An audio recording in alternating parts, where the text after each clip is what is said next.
1 with Anusha, Jeeth and me, Anish. And our topic of presentation is about historical materialism in the steel industry.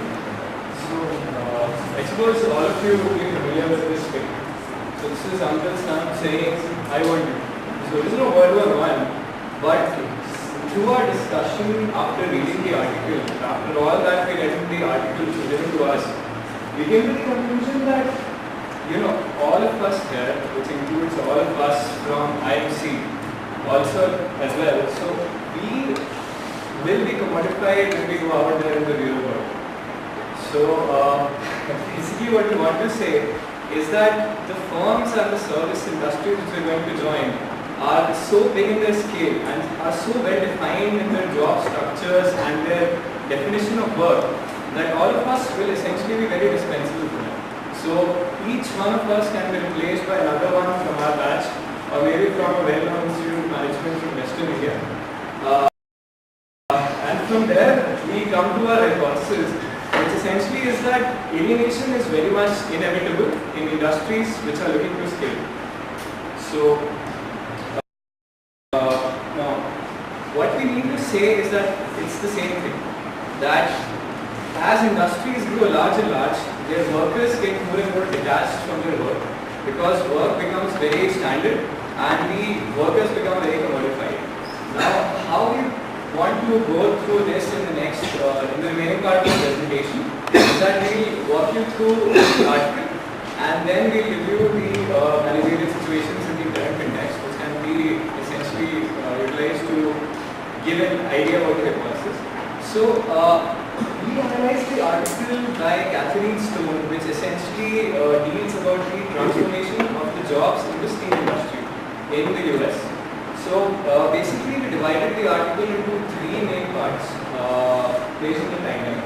The first was essentially starting from 1860 to 1890. Now this was the time when the steel industry in the US was very small and the basic control of the industry was with the workers, the skilled workers as well as the unskilled workers.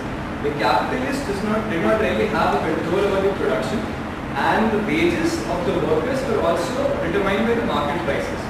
And another important factor was that there were a lot of unions at this point. So the capitalists could not really interfere with the job structure. Now next what happened post 1890 to 1920 was that the demand for steel globally rose a lot. And secondly, a lot of new innovations came in which could, wherein machines could replace humans in the production of steel and they were far more cost effective. So the capitalists essentially saw that this is an opportunity to make a lot of profit. And they then thought that it's better to now replace the existing job structures with something new. So they wanted to basically gain control over the entire production. So how they started was that they first started by breaking the unions. And a very good example of this was the 1892 Homestead strike, wherein this was a strike in one of the a major steel mill in the US, wherein the capitalists were very violent, and this was a very violent strike, and there was a lot of clash between the capitalists and the workers. Finally, the capitalists won, and the union was dissolved there.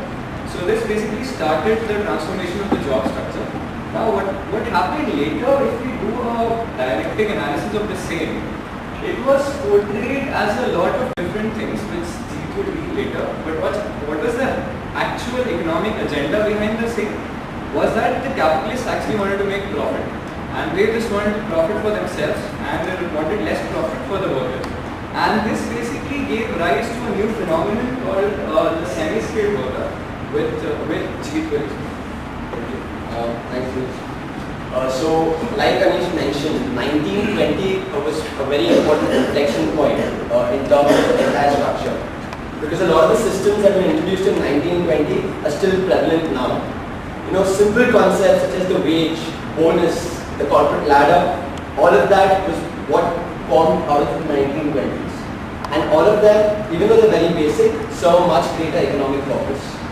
So the first main point in 1920 was adapting jobs to the change in technology. What was that? Was basically, as Anish mentioned, initially there was a dichotomy of skilled and unskilled laborers. and the control of the production process was with the skilled laborers. With the evolution of technology, what happened was there was a need for a homogenized workforce. So your skilled workers were downscaled and your unskilled workers were upscaled to create a kind of a homogenized workforce, and in which everyone is interchangeable, where you could replace any worker with another worker. And that is pretty much the way we work now, where everyone is interchangeable. You're not defined by a unique set of properties that equally you possess. The next point was about motivation of workers. So, till the 1920s, the production process was in control of the skilled workers. After 1920s, it was in the hand of the employers. So how do they motivate their workers? That is where the concept of the wage structure and the whole concept of the bonuses arise. So before, how it was, where you were paid by per piece. Now it became about, how do we motivate people to work? So they came up with the whole concept of the bonus structure. The bonus structure was such that if you worked more, you made more money. That was the concept that they wanted us to be. But in actuality, for the extra effort that the employee put in, the capitalist stood to gain much more. So it was basically an incremental concept, where every extra unit of effort you put in, your owner stood to gain a lot more. And that is very true even today. The next part, the whole concept of the corporate ladder. We all believe that the corporate ladder stands for progress. And we all believe that, we're moving up the corporate ladder, we're making progress. But the corporate ladder actually served a very simple purpose for the capitalists. So you have a homogenized workforce doing the same job. The next worry that they had was this homogenized workforce will now form a union and rebel against you. So you need to create a distinction. How do you create a distinction? By creating the corporate ladder. Because you created the corporate ladder, people feel that they can move up to the next step. How do they do that? By fighting amongst themselves. Whoever does better moves up. So there's never a creation of a proper union. So you're not able to rebel against the capitalists. So the whole concept of the corporate ladder doesn't really mean that it progress. Then the final part, and that is where all of us come in, the whole concept of the manager. So now that they've got control of the production process, the capitalists, they need to solidify that. How do they do that? That is by completely eliminating the advantage that the worker had. So there's the concept of the whole manager concept. The concept around what happened was the capitalists separated the whole concept of the worker and the manager. And the knowledge and the entire production process was in the control of the manager. And that is where the whole concept of the summer internship also arises. So what the steel industry people did was to hire B-school graduates, and the whole concept of management education came there, to work as managers in the factory, not workers. They weren't involved in the physical process. All they did was they had the knowledge about the entire production process, and they were under the capitalists. So basically what the capitalists managed to do was separate the entire process. The workers just did the work, they did not know the production process, but the knowledge of the entire production process was of the managers. And the summer internship was used to recruit these managers. So the education system was then used to further solidify this. So the whole concept was, if you are well taught, you are gone to a B school, then you are a manager, not a worker. Because you're a manager, you come under the capitalist framework of work. And that is how it has progressed. Anusha will explain how this concept still exists in various industries now. We will take a couple of industries and essentially apply the concepts we just spoke about. So let's look at the BPO industry first. Everybody knows the outsourcing and offshoring industry in India has been growing. And the reason it's been doing so successfully is that they have managed to achieve economies of scale. The way they have achieved economies of scale is through accumulation of knowledge. Now, in the BPO industry, there is something called the rookie ratio, which is basically the ratio of young, inexperienced workers to experienced workers. Historically, the BPO industry, particularly the big players, the rookie ratio is very high. So, how do you expect an industry to have scale and to keep growing and to keep accumulating knowledge when their focus, their constant focus is on hiring workers who have no experience, workers who are essentially cheap labor? The reason for that is that what they specialize in is actually capturing knowledge and keeping that with the organization. So the better and better they get at being able to capture the knowledge that the workers bring to the organization. The more and more you're alienating the labor, the more unskilled you're making your labor. So essentially, the more and more knowledge that the organization has, the more unskilled your labor needs to be able to perform the same job. So in that sense, I think over time, we've seen that there's so many people who are work in IT services firms and coming up with their everything. When you left your respective firms, no firm said, oh, you know what, we can't do that. Because you don't need it. Like we're all different. The next sector I want to talk about is the professional services industry, such as banking and consulting. I think a lot of people might disagree with me on this, but bear with me and might see my point.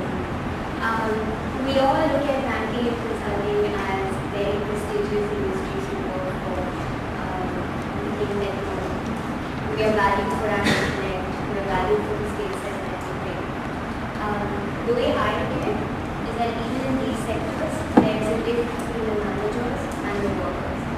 As these school graduates, when we enter, we are the real worker ants that essentially do the execution.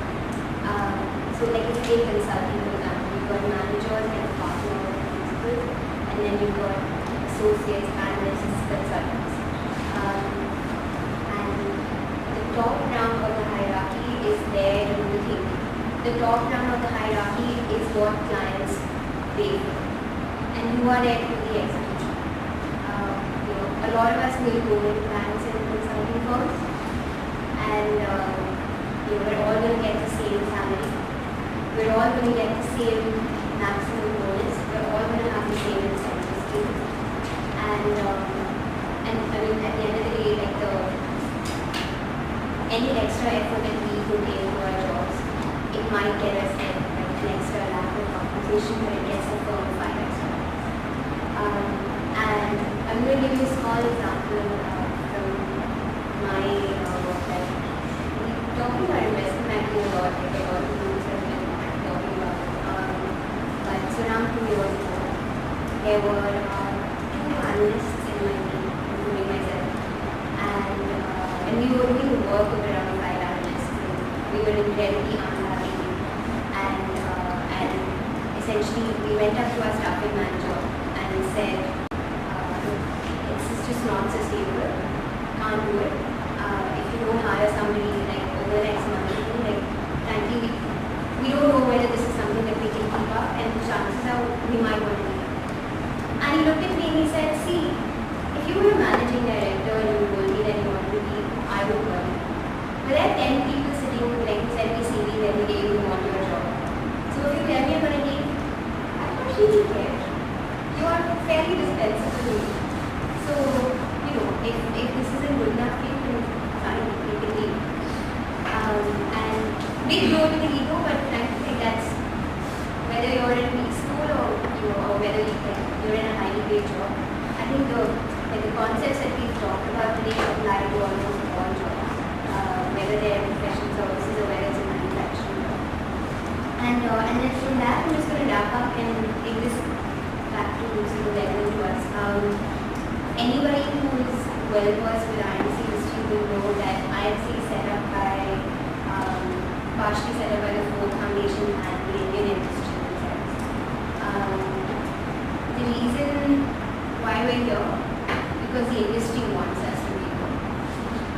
The skill set that we're building up is exactly tailored to what we want us. We're not here, we're not sitting in a communications class because we decided 5 years ago that actually what the skills that we will get in the MBA will be useful for us. We're here because we need these skills to get a good job, to get a good pay packet, and to do well in the industries that the industries have set up for. So we're all little worker ants is essentially the way we led into the steel industry.